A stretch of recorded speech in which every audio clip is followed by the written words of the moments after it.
So I just wanted to say to thank you to all of you who have attended and who came here, and also to our organizing committee members, co-chairs Rashid Bashir and Joe Lighting, and the rest of the organizing committee member, including Dr. Lizanne, DeStefano here, and our staff. Actually, Emily Morehouse is still working outside, or maybe here. Emily, thank you very much. Let's give her a hand.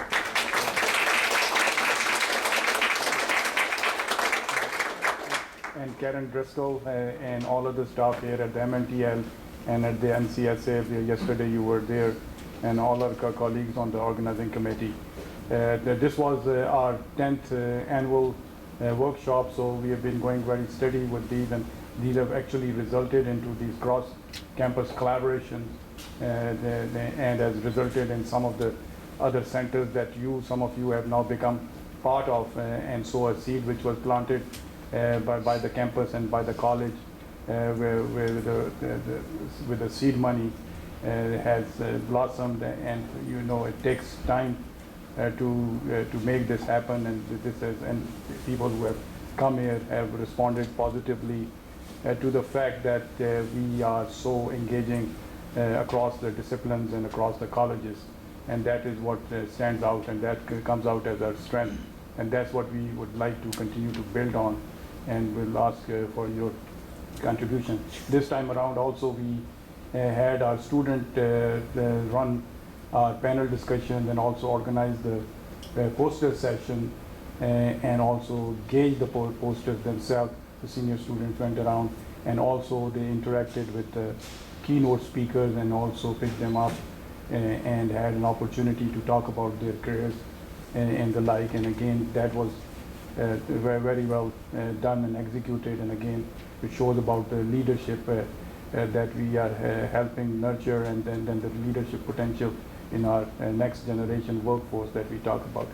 So thank you all. We have lunch waiting, but before that we have our poster award, which the Professor Lizanne DeStefano, who is a professor of education psychology. She has been assisting with a lot of programming assessment in the nanotechnology centers, and is also ISTEM director. So this is closest to her heart in terms of seeing the pipeline, the STEM pipeline, what they call it. And I would give it to her to announce the poster awards, and we'll then disperse for lunch. And then those who have signed up for the lab tours, so you will assemble here outside, and Emily Morehouse actually would be there to help you out with your escorts to give a tour of the lab, and then some others could be arranged with any faculty that you would like to see if they are available. So again, thank you very much. Lizanne, thank you. Is this on? Yeah. Do I need it? Yeah. Can you hear me? Yeah. Okay. Well, thank you very much. First, I'd like to. Put this on. Oh, okay.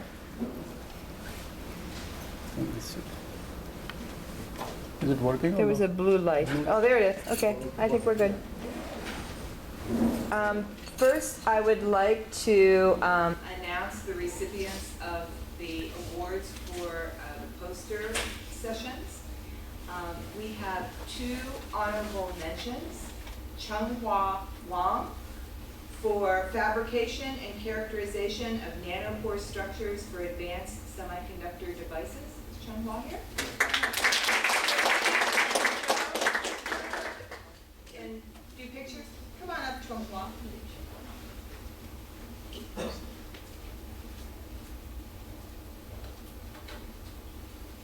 Thank you very much.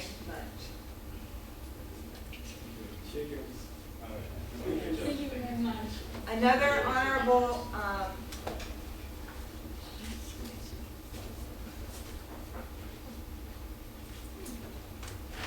there it is. Joshua Tice, electrostatic microvalves for integrated microchemical systems.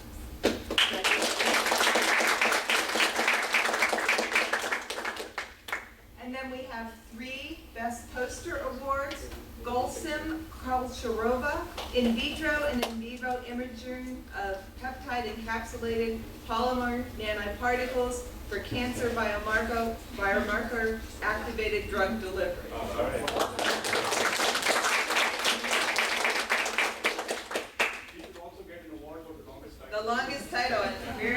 very complicated.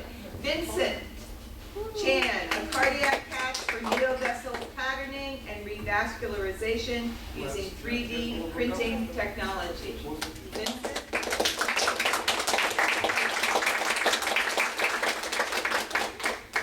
And finally, Suhas Somnath, micro cantilever technology for NanoSem's tip-based nanolithography.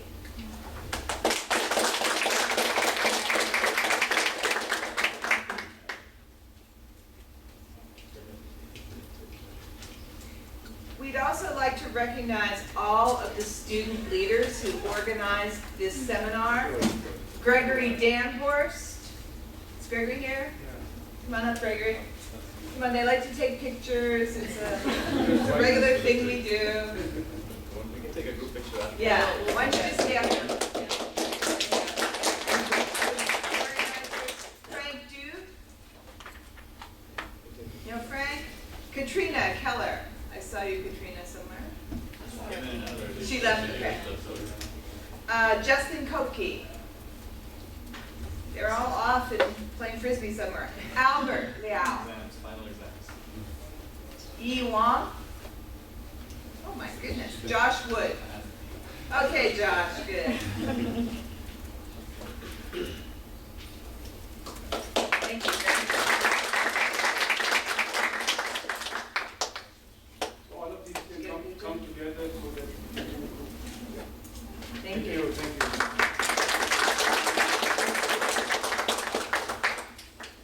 Well, I'm struggling right now between letting you go out and eat lunch and get into the sunlight and celebrating this pretty auspicious 10th anniversary of the Nanotechnology Center on our campus. And so please just bear with me. I just want to take a few moments and sort of reflect on and celebrate what we've done. Like Ade and Irfan and Placid Ferreira, Paul Kenneth, Andre Aline, Mark Shannon, Joe Lighting, and others, I've had the opportunity to be part of our nanotechnology efforts since the beginning. More than a decade ago, we started going around campus and finding people who were interested in this area, writing grants, putting together talks, and it's very, very satisfying to see how it's matured. I don't think I'm overstating it to say that I think that this activity has been remarkable and transformative for our campus. And I think there's three things as I reflect on nanotechnology at Illinois that I'd like to acknowledge. First is I believe that this is the most well-developed of the interdisciplinary collaborations on this campus. As you can see from the program, the interdisciplinary relationships are both broad and deep. We span 7 colleges on our campus, include all the major centers, institutes, and connect many of the state-of-the-art facilities that are on the Illinois campus and in fact around the world, as you heard in Professor Liu's presentation, working with A-STAR, NCSA, MNTL, bringing all of those together. Faculty collaborate at extremely high levels. It isn't just that they're all in one program, but really we interact each and every day. We share samples and techniques, co-advise students, work together to design courses on all levels of our activity. We look at collaborating with enthusiasm. It takes extra effort to collaborate across disciplines. The language are different, the paradigms are different, the techniques are different. It takes extra effort, but the faculty who are involved here believe that it's worth that extra effort. And I think the incredible success that they've had in external funding reflect the uniqueness of this level of collaboration. So interdisciplinarity is definitely one defining feature. I think the second is, in addition to the tremendous commitment to research, which you've seen, there's an equally deep commitment to education and outreach. And in fact, almost every activity that we do has a research dimension, but we also talk about the education and outreach dimension.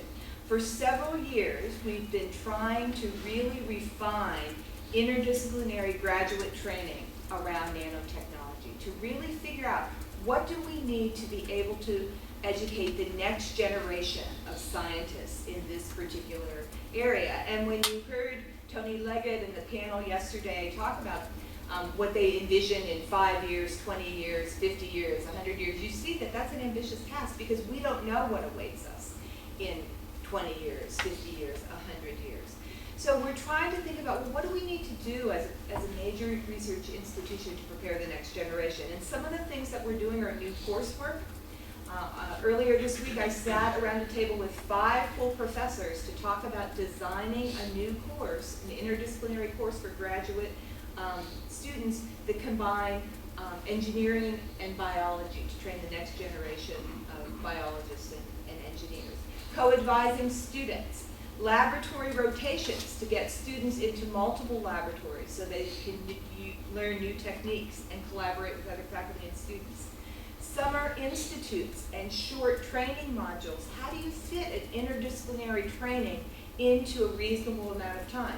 Can't be only traditional courses, so how do we build other opportunities for students to learn things? International component. And many of our new grants were requiring that all of our graduate students do a substantial international component, 4 weeks, because we believe that the next generation of scientists and engineers have to have a global perspective, more than just entertaining or going to an international conference. You have to really understand what the issues and problems are in a global perspective. And finally, leadership training. And you've seen some of the leadership training students helping to organize this conference. Sometimes we hear from our students that it's too much, that we're asking them to do too many things, and we take that seriously too, because we want this to be a reasonable request, but we understand that the next generation of scientists and engineers have to be prepared differently, and we're trying to do that. In addition to the scientists and engineers, we understand that the citizens of the world have to understand nanotechnology. They have to understand how it impacts their lives. They have to understand how decisions they make on a daily basis interact with nanotechnology. And so in addition to our training of graduate students, we're also thinking about how to prepare undergraduates and citizens in general about nanotechnology. So one of the things we did this year is we started a freshman discovery course, just working with 19 freshmen from a variety of disciplines, talking about some of these issues, getting them started very early in their college career to try to understand what's going on. We also do things like go to the farmer's market and have a booth on Science at the Market to talk about these issues. And actually, I think Tony Leggett and Nick Holinek went to Science at the Market. So really trying to work with the general citizenry. So first of all, interdisciplinary. Second, really looking at education and outreach. And the third thing is really, I think, going beyond the walls of this institution to think about partnerships with other institutions of higher education, partnerships with industry, partnerships with government agencies, partnerships with clinicians. So how do we break out of the walls of the university and interact with these other sectors that can come together to really maximize the transfer of nanotechnology and the impact that it's going to have on society? So those are the 3 things that, now that an initiative's 10 years old, it's pretty mature, I think really characterize this initiative. And it's one of the things in my almost 30 years here at University of Illinois that I'm actually the most proudest to be involved in, because I think seeing it develop from a bunch of people sitting in a room thinking about how could we do this to something that's this mature is very, very important. And obviously there's many, many people in the program that are to thank for this. And one of the things that I wanted to say is, in addition to that little core group that's been doing this a long time, I think another remarkable thing about this initiative is that they're very welcoming of new people. So as new faculty come into campus, as we see new opportunities, I think that we've seen this expand to include many, many new faculty and new students, and I think that's fantastic. So while many people deserve the credit, I think we ought to take a moment and call out to one person in particular who's also been involved since the beginning, and that's Irfan Ahmad, who has really a lot of things on his plate. He's asked to do many, many things, but this is really one of his passions and things that he keeps going through all kinds of economic and other kinds of climates. He keeps it going. And so, Irfan, I'd just like to say thank you very, very much. Thanks.